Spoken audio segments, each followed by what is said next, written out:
This KFAN podcast is sponsored by Builders and Remodelers, exclusive Twin Cities provider of Elements Windows. Get the highest quality windows at unmatchable value. Visit buildersandremodelers.com for more details. And Howling with the Homies is back following Game 2 tomorrow, presented by Youngstats. Join Max and Parker Fox live from Target Center as they recap Game 2 of Wolves Warriors and take your questions. Catch it right here on KFAN and the iHeartRadio app, or watch it live, KFAN.com/watch.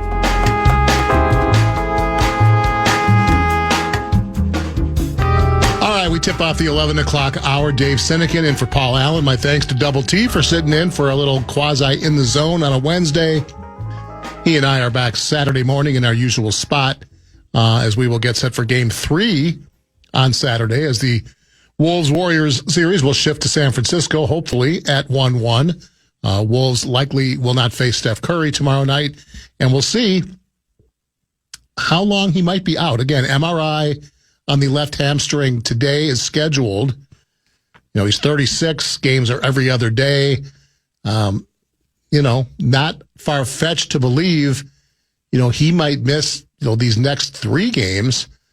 There's a quirk in the schedule. It's every other day until after Game 5 here, which is on a Wednesday. Instead of playing Friday Game 6 in San Francisco, if there is a Game 6, it's not till Sunday. So, I don't know if, just kind of speculating that extra rest maybe allows Curry to be back for a Game 6 if he misses the next few. Who knows? Maybe he's back Game 3 and he's just fine. But, hamstrings are tricky. He's 36. They're going to be careful. That is the front page headline story in this series right now, is the health of Steph Curry. Yes, they won Game 1. Didn't even need him. Wasn't even competitive, really. But I have to believe they will need him to beat this team 3 more times. I'm going to believe that the Wolves will get back to looking like what they look like. They will make some adjustments. And as Trent said, it's on Ant's shoulders tomorrow to look more like the Ant. It doesn't mean he has to score 40. But he needs to show the energy. He needs to show the leadership. If his shot's not falling, if he's not finishing, if he can't knock down a 3, that body language can't translate to everybody else. He has to be the leader we've seen him be. We saw it in the Lakers series. We've seen it throughout the year. We need Ant to be Ant. And the coaches certainly have to figure out how to deal with the zone, how to make sure that Buddy Hield doesn't throw up 30. Obviously, things look different for a Golden State team without Steph Curry. The Wolves have to be ready for what the Warriors do to adjust without him as well in game number 2. All right, let's shift off hoops for just a moment. Twins snap a 10-game losing streak to the Orioles last night, winning a laugh for 9-1. Pablo Lopez was brilliant, 11 Ks in 5 innings, and we finally got the bat of Carlos Correa to wake up. He and Buxton go yard. They knock in 7 runs between them. And Brett Blakemore, with my daughter Allie home, she's a huge baseball fan, loves the Twins. She made sure I was switching over to the Twins game from time to time before the Wolves game. All right, fine. Well, it was before the Wolves game started. Right? Okay. It was Cleveland, Indiana, and that game wasn't close for much of it. So we saw the Correa home run, which was absolutely demolished. I think they said it was the longest home run of the season. Wow. 458 feet to the midway to 2/3 of the way up the second deck in left center field. A sight for sore eyes, seeing Correa look comfortable at the plate. The headline heading into the game was Royce Lewis was back for the first time. I know the fans were dying to see him. The smattering of a standing ovation he got for his first plate appearance was mainly because there weren't very many people in the ballpark. But those that were there were standing up and excited to see him. He ends up 0 for 4, I believe. He did reach base on a error on the third baseman, and he didn't hurt his hamstring, running through first base, because it came to my attention when I saw the third baseman flub it. I love that one. I'm thinking, oh, God, he's got to run really hard now because now he has a chance to be safe. And he did beat the throw, and he was no worse for wear, which is, look, we'll take small gifts right now. And the fact that Lewis, as far as we know, emerged from game one healthy. Hamstrings intact. That's a win. So that's 3 in a row for Boudreaux for your Twins. I think they're 16-20. And I think tonight's loser-proof for your Twins. Whoa. I think it is. Simeon Woods Richardson on the hill for the Twins. He's been pretty solid this year. 30 Ks in 29 innings. I like that. Just 11 walks. Here's who the Orioles are putting on the mound tonight. You familiar with Charlie Morton?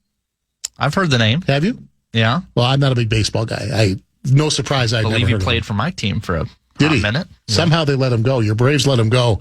He's what's the word beyond struggling? Is there a word like he's basically been a disaster so far.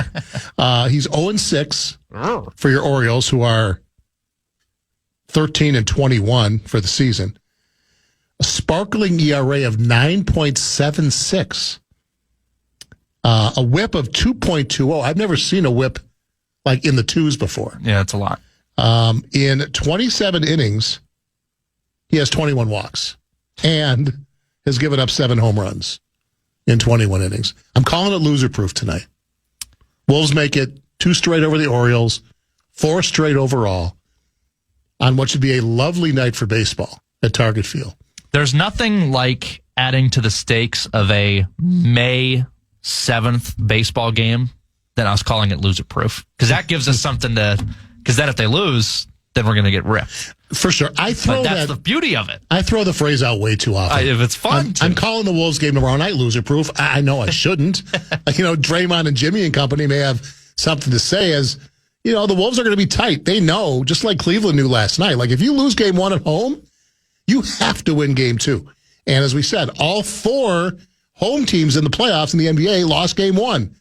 And we'll see 2 more tonight that know they have to win game 2. And, KC's getting a championship caliber team in Denver.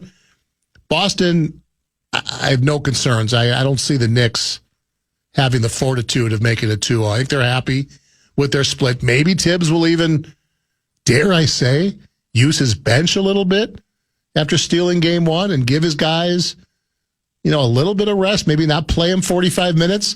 Mikal Bridges in an overtime game played, I think it was 51 or 52 minutes in game 1. So, we know what Tibbs' MO is, but you'd think that, all right, we got game 1. Love to win tonight, but would love to have our guys somewhat fresh when we return home to Madison Square Garden for game 3. All right, NFL news. Big trade this morning. It had been in the works for a number of weeks.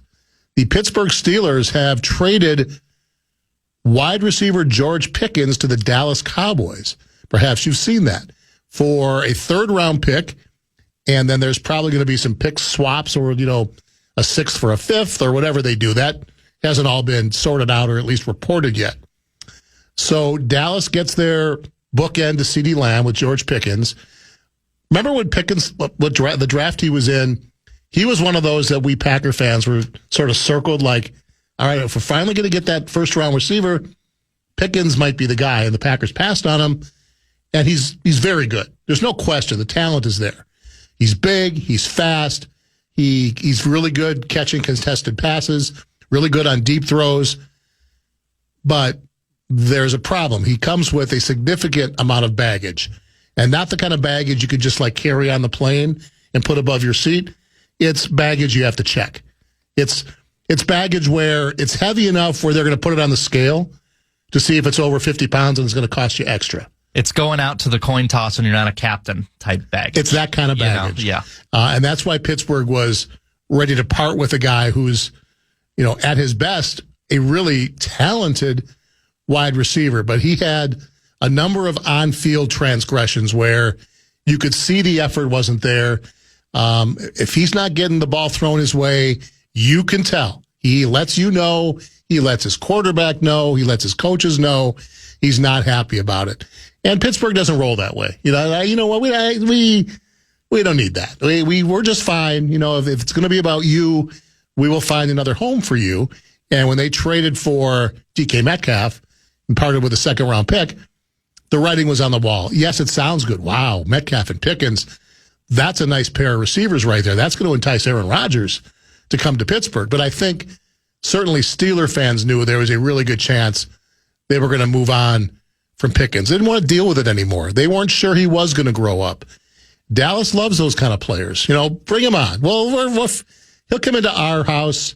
He'll understand. So that's going to be really fascinating to see how he fits in, because from a football standpoint, Pickens is exactly what Dallas Cowboys need, right? They need a downfield threat so CD can do his stuff underneath, make the defense respect Pickens' speed, and that opens up things for the tight end, for Lamb, for everybody else. And from Dallas's perspective, it's definitely worth the move. They were very light on playmakers. They still didn't address running back as far as a name running back in the draft. They went guard instead, passed on the chance to get Omarion Hampton, who was the next running back on the board. So Lamb was really their only stud skill position player. And when you've got Dak Prescott, who, yes, injury-ravaged season, kind of a lost year for him, but we forget the year before the Packers took them out in resounding fashion, Prescott was top 3 MVP guy. Like, he was great that year. He had a terrible game against Green Bay, but the talent's there. So they wanted to surround him with another guy, and they're going to hope and believe that he's sort of a missing piece. Now, he's in a contract year, and all the reporting said that there's no deal done.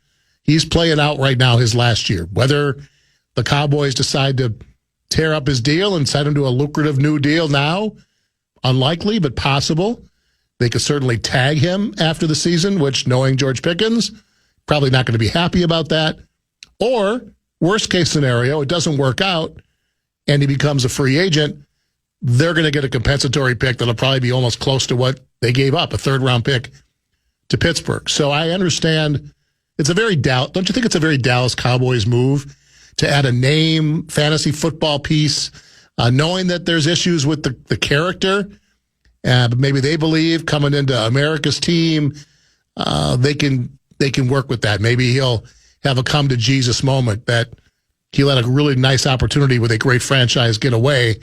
He better be on his P's and Q's. I'm not so sure. I've seen enough with how he acts on the field. I don't think a change of scenery is going to do it till he gets paid, but I can see why Dallas did it. I mean, it's definitely a good duo, and I'm always in favor of helping your quarterback when you can. I still don't know if Dak is good enough to go that far in the playoffs, but I definitely perks my ears. I don't know if I'm teeth chattering, shaking in my boots about the Cowboys, but it got my attention, that's for sure.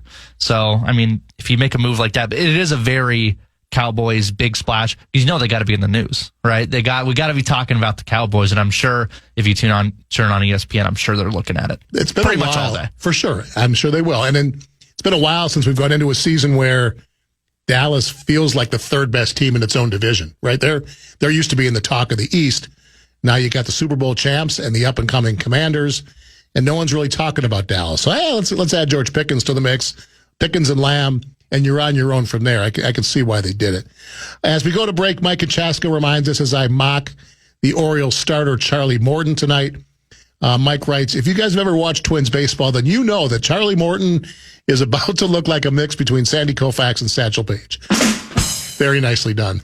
We'll run away with that one. When we come back, Britt Robson joins us to chat about what he saw at Target Center last night, what he thinks the Wolves can do to change that situation and get back in the series and take care of business tomorrow night. He joins next on The Fan. The Fan and BigDeck.com want to give you a shot to win bonus bucks to their national cash contest. Head to KFAN.com and enter the keyword happy, what we want to be after game 2. Happy, the keyword happy, KFAN.com, keyword. Ryan Reynolds here from Mint Mobile. I don't know if you knew this, but anyone can get the same premium wireless for $15 a month plan that I've been enjoying. It's not just for celebrities. So do like I did and have one of your assistants switch you to Mint Mobile today. I'm told it's super easy to do at mintmobile.com/switch.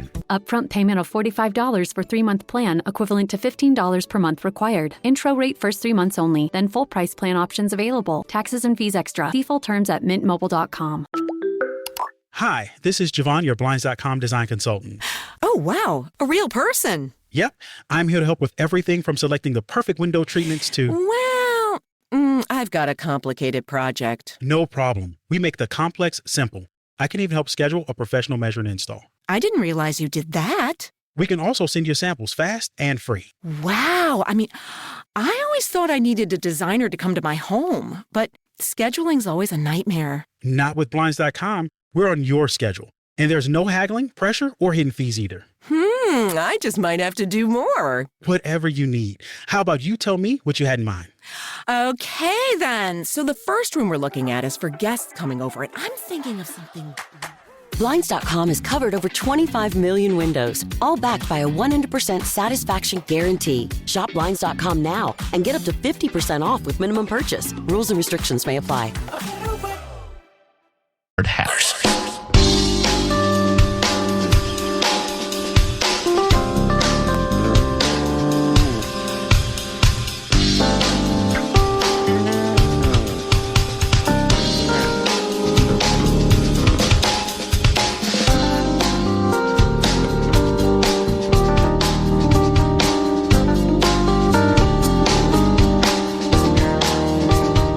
Back with you, 11:23 on a Wednesday morning. Syndicate in for PA today. I'm back Friday morning.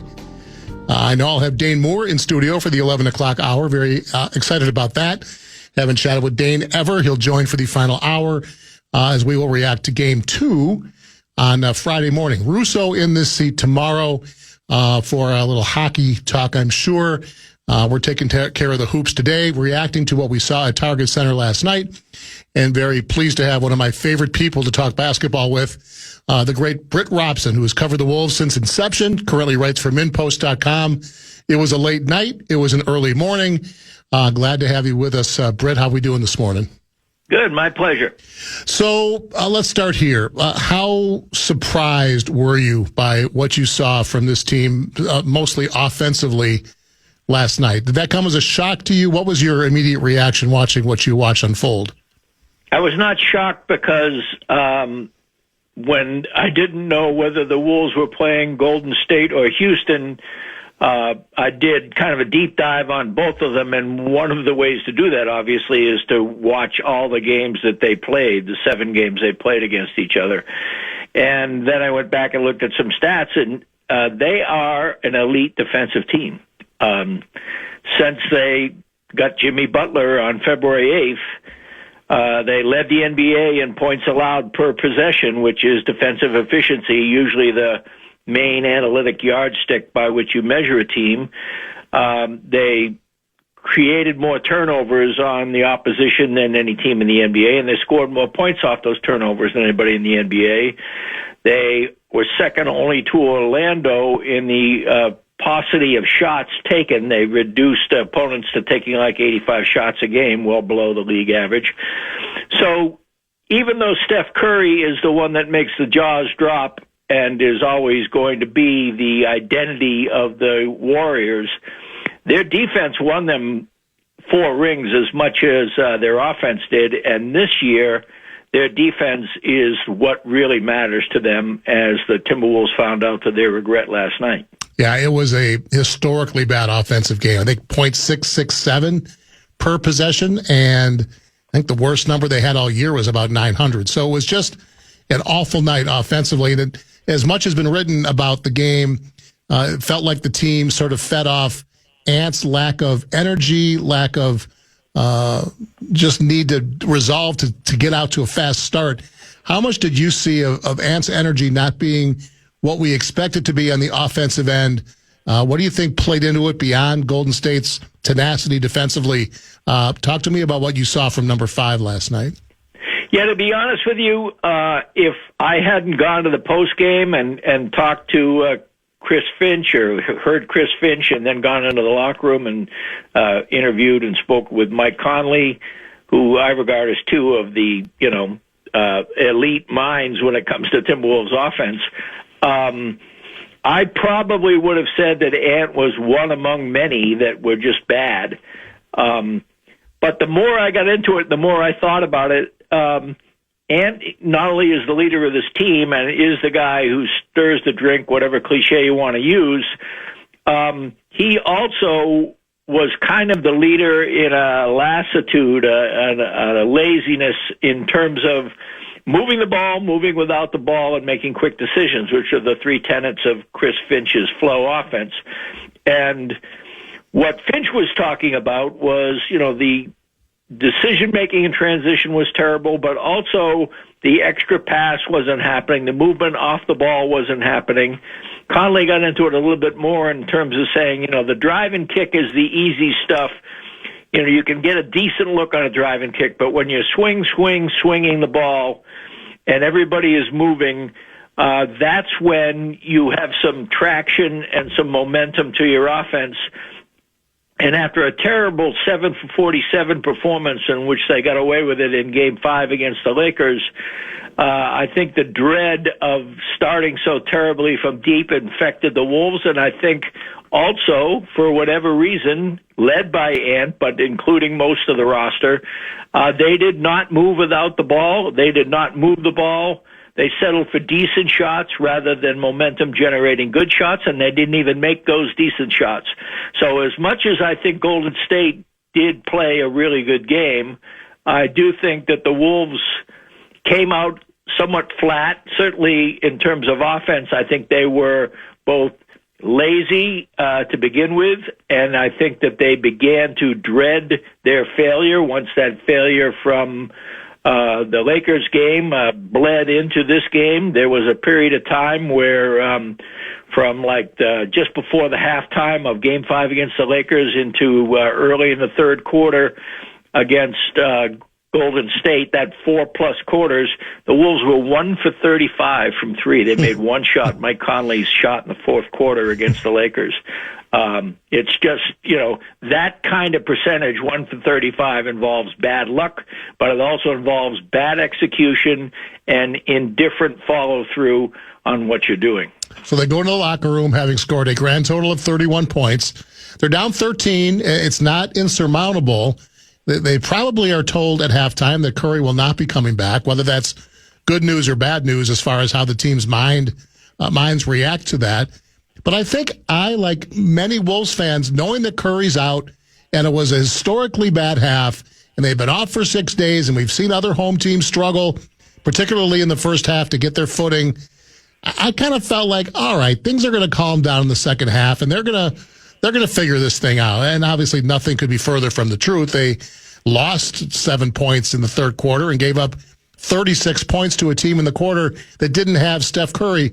Were you like me? Did you feel like, all right, let's see what this third quarter looks like now after they knocked the rust off?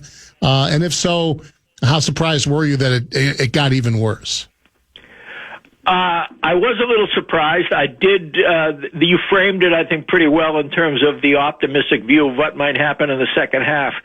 I do want to say that Buddy Hield is a very poor man, Steph Curry, but he is a decent plug-in in terms of system and scheme. He can execute the actions that open up three-point shots, which is his forte, and he's on a heater lately. He had 33 in their closeout game against the Rockets in Game 7. He had 14 in that third quarter. It may even been more, maybe like 16. But whatever it was, they were running a lot of Curry-like actions, and he was scoring like Steph Curry. Now, obviously, he can't do all the other things that Curry could do, and I do think that to rely on Buddy Hield as the key to your offense moving forward in the second round of a playoff series is not necessarily a successful strategy. And I do think if you telescope out the rest of the series, Curry's availability becomes, if not determinative, by far the largest factor, and I don't see how you could not favor the Wolves going forward in the remainder of the series if Curry is out. Now, hamstring strains generally tend to be more than one or even two-game situations, but these are special circumstances, and after the first 4 games, they do have a 4-game from the 14th, I think, to the 18th of May. I don't think there's any games going on, so it could be that Curry will return. But to your question, yes, I think defensively, while the Wolves played very well through almost all of the first half and much of the second half, Golden State had 6 shot clock violations. It takes pretty good defense to have that happen. I think that, yes, that failure to execute on defense in the third quarter was something that was one of, put it on the pile of reasons they lost this game. We're talking with Britt Robson. You can read his stuff at minpost.com. Is your gamer up from last night yet, Britt? Probably not. Just finished it about 20 minutes ago. All right, excellent. We'll keep an eye out for that later in the day. Trent joined me for the first couple hours, and it's his opinion that tomorrow's game has to be an Anthony Edwards game, that he has to rebound substantially and show that he is the leader of this team. And, again, we can talk about how farcical it is to anoint people as the face of the NBA, which is something that typically needs to happen organically and not to be bestowed upon anybody. But you never know how people take that, how they react to it. Do you agree with that assessment that Ant's ability to rebound from last night, particularly offensively? Because, look, he had 14 rebounds. He played hard, but clearly struggled offensively. Does tomorrow night's game come down to how Ant responds to what was a very ugly offensive game last night? I think the easy and obvious answer is yes, but I would quibble a little bit with what people may define as a bounce-back game from Ant.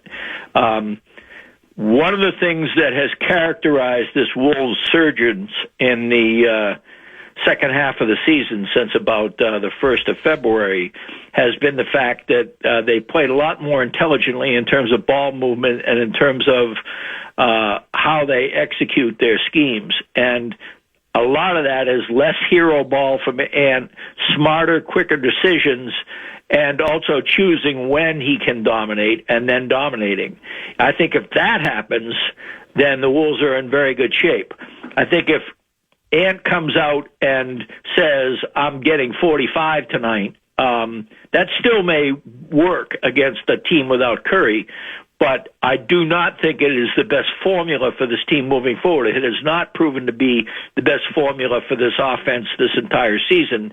The best formula for this offense is multiple playmakers, multiple ball movement, utilizing length and speed, which they have. It's a pretty deep team, and juggling those lineups so you get that. But if you become a little bit more heliocentric and you become a little bit more hero ball dominant or whatever around Ant, he's got the talent to pull it through, and it will probably quiet the casual fans who say, what's going on with Ant?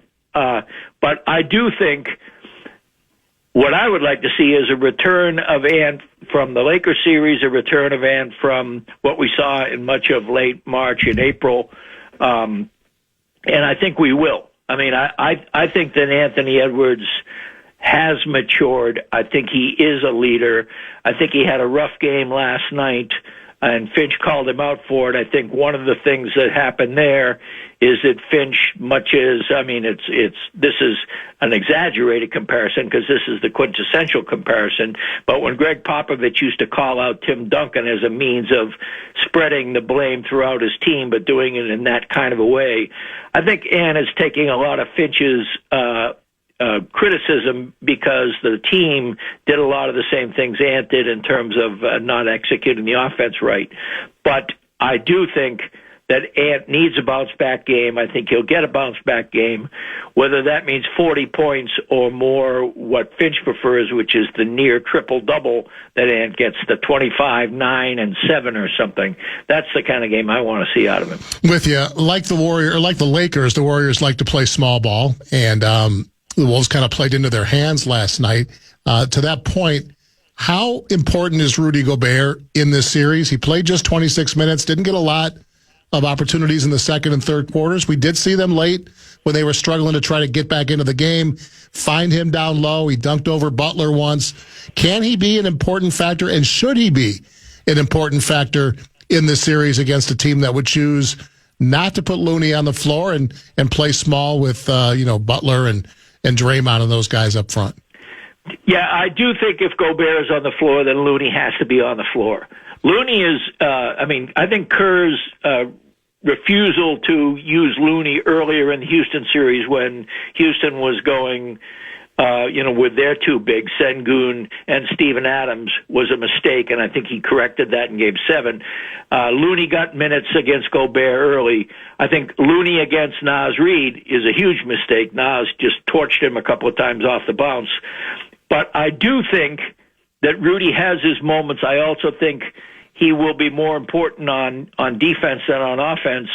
And I want to iterate, I guess, that I think the difference between the Warriors and the Lakers is pretty extraordinary. And I think that Luka Doncic and J.J. Redick had a really bad first round. And I think that really contributed to the Wolves' dominance in 5 games there. And I think that may have instilled kind of a false sense of confidence among people who follow this team. The Warriors are a different thing. Kerr has been there, done that. Curry as well, obviously out right now. Jimmy Butler has never won a ring. He's getting $60 million a year for the next 2 years. We know all how much money is important to Jimmy. It's forced him off a few teams, including the Timberwolves. But when he gets paid and he respects his teammates, he's a hell of a player, and he has that situation in Golden State now. So I just think it's a much tougher opponent. And to the extent that Gobert will be a factor, I think that will work. But to expect him to get anywhere near 27 and 24, I think that won't happen. Last one for Britt Robson on this Wednesday morning. Steve Kerr went 12-13 deep last night. Finchie and his staff have shown they trust 8 guys. That's the rotation. He did put Shannon in for a couple minutes last night. Do you sense if there's a struggle tomorrow night that he might look for a spark from the bench? There's any other guys that he might trust? Give Shannon more run? I don't know if Dillingham's healthy, Clark, or do you think we're locked into these 8 because, as most believe, these are 8 starting caliber players, and the combination of those 8 should be enough to get you through any series you play? Yeah, I think the key to that relationship between Finch and his team is that he started to make some late-game substitutions in the Lakers series. And when you pull guys like Rudy Gobert and Mike Conley off the floor for crunch time 2 games in a row, even though it was the obvious move to make and it was the successful move to make, I think you begin to complicate the whole ego accommodation and the pecking order aspect of the NBA, which is already kind of difficult to maneuver. When you say you have 8 starters, as Finch says, that also means you have 8 closers. If you believe the 8 guys deserve to start, what you're also saying is 8 guys have the capability to legitimately close games. And I think if you begin to inject minutes off the bench, you better know that they're going to be really productive minutes, or in the case of last night, for example, it had to do with some foul trouble with Nas and some other things. I don't think you'll see those extra guys.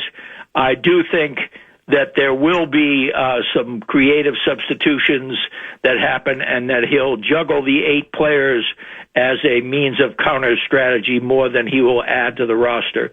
Meanwhile, as for as Steve Kerr, that was a tired team. They had just gotten through 7 really brutal games against the Rockets, and Steve Kerr, I keep saying that, had a great night because he was able to get double-digit minutes for Gary Payton II, Jonathan Kuminga, who's been deep in the doghouse, Pat Spencer, who's one of these feisty guys that is usually like 12th man on the team.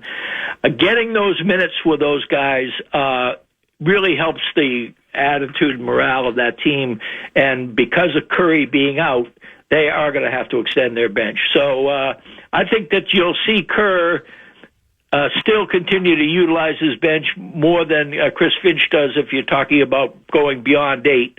But I also think in terms of just depth and what depth means, the Timberwolves really don't have a lot of serious competition in terms of their depth. 8 starters, 8 guys that are starter caliber, that's good depth for a playoffs. Yeah, agreed. You're the best. Look forward to reading your stuff today and throughout the series and beyond, hopefully. Britt Robson, thank you so much for joining us, buddy. We'll talk to you again soon. Okay, my pleasure. Britt Robson, read his stuff at minpost.com. We'll throw it to break, come back, put a wrap on the Wednesday edition of The Project on the... Ryan Reynolds here from Mint Mobile with a message for everyone paying big wireless way too much. Please, for the love of everything good in this world, stop. With Mint, you can get premium wireless for just $15 a month. Of course, if you enjoy overpaying, no judgments, but that's weird. Okay, one judgment. Anyway, give it a try at mintmobile.com/switch. Upfront payment of $45 for 3-month plan, equivalent to $15 per month required. Intro rate first 3 months only, then full price plan options available. Taxes and fees extra. See full terms at mintmobile.com. Hi, this is Javon, your Blinds.com design consultant. Oh, wow. A real person. Yep, I'm here to help with everything from selecting the perfect window treatments to... Well, I've got a complicated project. No problem. We make the complex simple. I can even help schedule a professional measure and install. I didn't realize you did that. We can also send you samples fast and free. Wow. I always thought I needed a designer to come to my home, but scheduling's always a nightmare. Not with Blinds.com. We're on your schedule. And there's no haggling, pressure, or hidden fees either. I just might have to do more. Whatever you need. How about you tell me what you had in mind? Okay, then. So the first room we're looking at is for guests coming over, and I'm thinking of something... Blinds.com has covered over 25 million windows, all backed by a 100% satisfaction guarantee. Shop Blinds.com now and get up to 50% off with minimum purchase. Rules and restrictions may apply. Fan, please stay tuned. You're listening to The Fan. The legendary Bryan Adams is set to wrap up his Roll with the Punches tour at Target Center November 26th, and you could be there. Check out our contest page. See how you can enter to win a pair of tickets. KFAN.com, keyword contest center.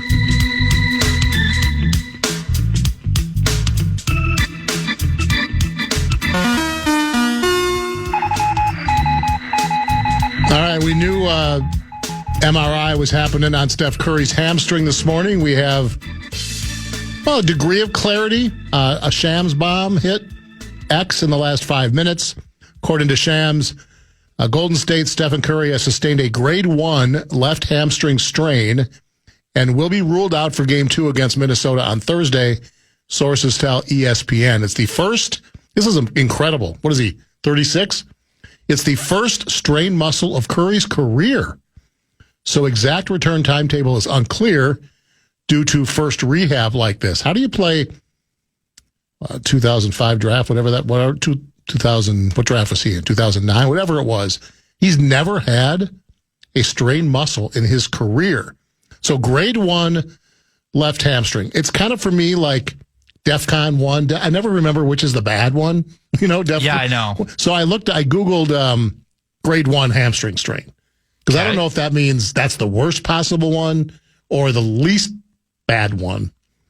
According to Google, a grade 1 hamstring strain is a mild injury, often described as a slight pull or overstretch without significant tearing of the muscle fibers.